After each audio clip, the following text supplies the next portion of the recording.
Welcome, ladies and gentlemen, to episode 3 of Roster Talk. Today, I'm going to be talking with the Norwegian in-game leader of akEz from 777 Esports. Mate, how you been? It's been a little while since we've had a chat. I'm doing good. It's been a while, so it's about time, I guess. Yeah, I guess so. So I think best way to kind of recap everything is to look at last year.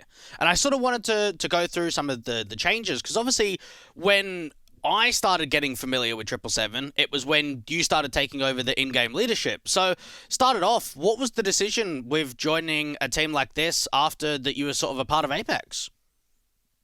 Well, it sort of happened quite naturally since it wasn't my choice to leave Apex. They chose to part ways with me, and after that happened, I had to like review my options. And since I had a full-time salary when I played with Apex, it was difficult for me to find a new place where I could still keep doing it full-time and uh, continue to pursue my dream. And somehow we managed to make it work with 777. I didn't start with a full-time salary, but now I do though, so it worked out in the end. But I had to juggle a few different jobs and things to make things go around. But the people behind the team, the club, how it's managed behind the scenes, all the people there, I have full trust in them, and I've known like our manager guy Tommy M. I've known him for many years, so I knew that they would do everything in their power to make things good. So I just trusted them and their process, and now I'm here. So I think it was a good choice in the end. And I think about 5 or 6 days after you officially joined the team, Kicker joined as well. So was that something that before you actually joined 777, you knew that that move was going to happen for him going into a coach role, or how did that kind of come about? He was actually coaching the team a bit like undercover or like Yeah. behind the scenes before, like before the winter break. So he just came into the team naturally at the same time. It wasn't my decision. It wasn't. I didn't really have any say in that. It was just they already had a working relationship and they decided to continue that. So that's how that came to be. I also knew Kicker from before. He's a good friend of mine, and we have always gotten along pretty well. So it was a good start to our journey. And I think sort of around this time, you'd only just started getting those HLTV officials through rather than sort of once every blue moon that they started being more frequently. One of the changes I remember happening was Zykes going over to Wizard and then Fibu joining the team. So kind of give me an idea from your perspective what that changed in the team, bringing like someone like that into the roster. Yeah, so we started playing a bit, and I noticed very quickly that this roster had so little experience from a higher level. Like it was always a lot of inputs to everyone in the team all the time to make things work, because when you have a 5-man unit, you need everyone to be kind of on the same page. And if all five are kind of on different planets, it can never work. So for Sykes was our lurker, and me and him, we had very different ways of playing Counter Strike, and just in the end, it didn't work out, and it was all fine. I don't have anything against him. He's a definitely a talented player and could do good things, but for us, it didn't work. And Fibo had been doing really great in Fox Gaming at the time, Hmm. before we picked him up in the Norwegian levels, like in the Telia Liga, which we play nationally. So we decided to give him a shot, because why not try someone who is like on fire at this time, give him a higher opportunity, see if he can take the level and keep climbing. So we tried that, but he also has not had the same amount of experience or needed to gain that experience, and it was no fault of his own that he ended up benched, because he did everything we asked him to, and he tried his best, and he definitely did some good games and good periods. But then we had the opportunity to get Harre, and then naturally we had to make a change, because we can't just say no to bringing in a player of his caliber. So yeah. Yeah, now talking about Harry, I remember casting you guys, I think, in the Nordic Championships about March time, and he wasn't a part of the team. But when he came through, I looked at this and thought, this is a monster signing. This is a star player that in the last year, maybe 18 months, has done really well. You played with him a little bit before on Noreg and Nordevin, but only in a few games from what I remember.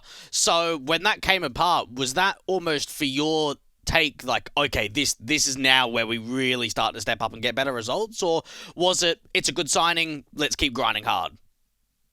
Yeah, well, we didn't really anticipate the extreme impact that he had on our roster instantly, because he has always been a kind of player which has, like, we could always see his potential. His ceiling is so freaking high. I've seen it for many years that when he is on and he is in the right mindset, and he feels like he's on top of the server, he can dominate anyone at any time. Um, but like when he's been in bigger rosters, he's always struggled to find his place. It feels like he kind of felt too small for a big team in a way, and it's all about mindset for that guy. If he feels on top, he's gonna be on top. If he feels like he's not respected, or if he's viewed as the weakest link in the team, or uh, someone that they can't rely on to make the play, then he will shrink because he has this potential, but that mindset will make him shrink. But in our team, he is allowed to flourish. Like, we give him every single role and position that he wants to play, and we set him up to have multi frags. I set him up in eco rounds to get as many eco frags as possible to get going, get rolling, because eco, you can make fun of eco frags as much as you want, but if you get like 4 or 5 eco frags in the start of a game, you're instantly rolling, and you get that flow of the game, and you can just feel it. So I think that's actually more important than people realize. And for me, it was important to set him up to get those types of frags, because he is the type of player to take that momentum and drive it through the rest of the game.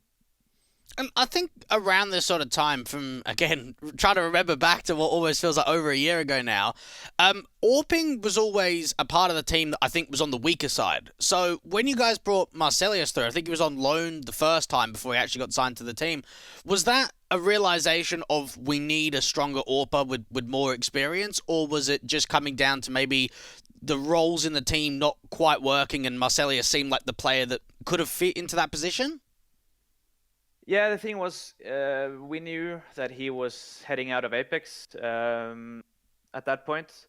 So, or he was already like heading out of Apex for a few months. So we saw kind of the opportunity to contact him before his contract ended. So his last month of his contract with Apex, he played with us on loan. And we knew that we needed like a more impact upper type of player. And Marcelius is definitely that. And he is a type of player that could definitely win you games, but at the same time, he could also lose you some games, because he has a very unconventional playstyle that's not like based on solid fundamentals, or how you should put it. It's more like based completely off of flow, and of course some aspects we create plays and setups and rotation patterns and whatever, but you cannot restrict him too much, because if you restrict him, he just loses confidence, and he has to be in a state of flow to perform, which is the best side of him, but also the worst side of him, because when we needed him to be more disciplined, it could cost us a lot in games. But when he was completely on fire, it could totally win us the game. So it's a lot of give and take with a player like him. But for us, it was a no-brainer to try to get him at the time, because we needed something like that, and a little bit of X factor in the team. Well, you say you needed something. It seemed like a coaching change was required as well. Fletch, the current coach of the team, sort of came in around that period as well, and Kicker sort of parted ways. So now he's been a part of the lineup for 6 months, 8 months now. It's been quite a while. What does he bring to the team? Because obviously he stayed here for so long. Yeah, the thing about Fletch, he was also our upper before. That's right. Played with him, didn't you? Yeah. I played with him for many years, and I love the guy to death. He's a great guy and extremely dedicated player. Now turned coach, and he's bringing that same dedication to his coaching role as he did to a player role, and that's like exactly what we need from a coach to like go deep within demos, go deep within the opponent's demos, to like analyze and help give us that extra bit of information and edge going into matches and going into practice.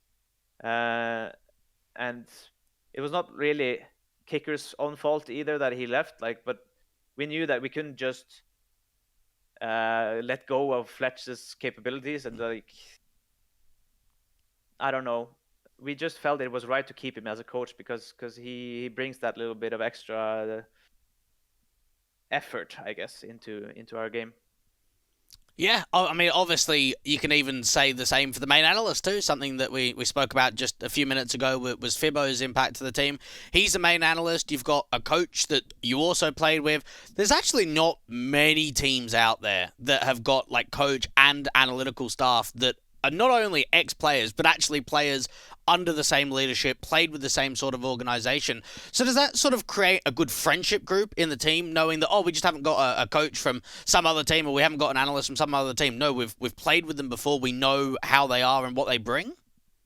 Yeah, absolutely, and that's important for us, and also how the club is run is like, if you prove to us that you are worth keeping around, we will keep you around, because it's all about personalities in the end. Like, you could have the biggest credentials in the world. This applies to any job, in my opinion. Like, you could have all the credentials you want. You could have all the education and papers or whatever the hell you want. But if you don't have the personality to actually do something and actually be helpful, and not always lean on something you learned elsewhere, and trust your own intuition and what you can bring, that's more important than any credential. And when we see that in some people we have worked with, we want to keep a hold of that and spur that on to help us create something great in this team. So now, we had that lineup for a good several months until any other changes happened. And I think behind the scenes, a lot of the commentators, when we were talking about 777, we did often look at someone like Marcelius as being inconsistent when it comes to numbers being posted and results. I mean, I guess you kind of have given us some more insight now about his sort of play style.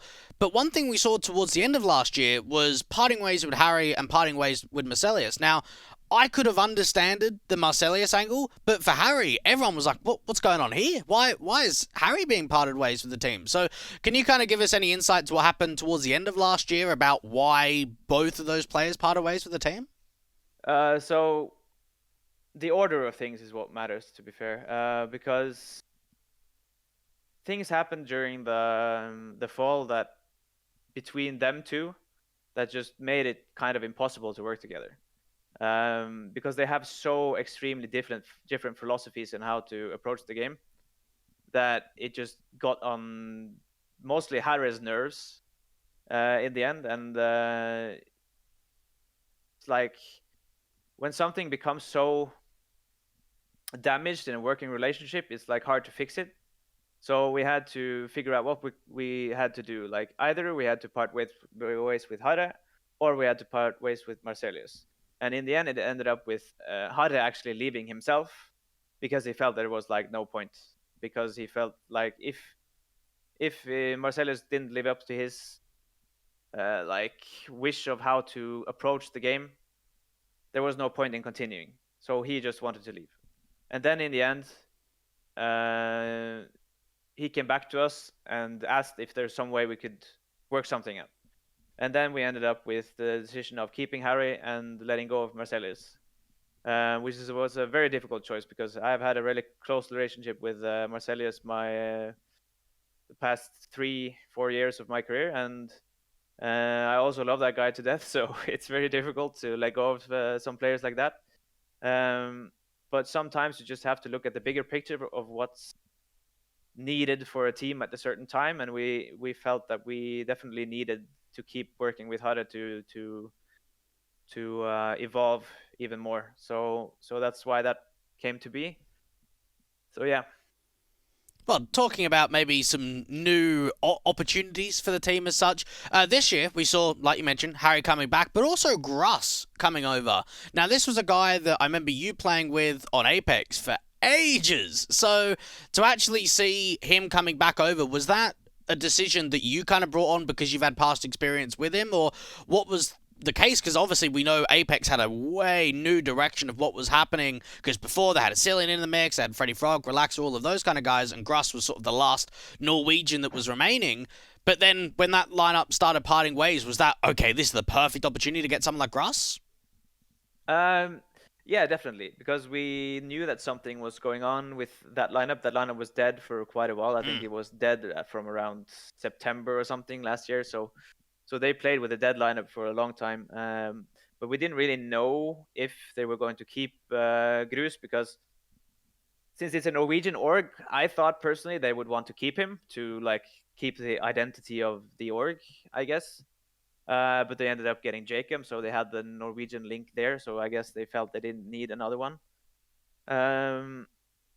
So yeah, we contacted him and wanted to like hear if he was up for trying to play with us for a bit.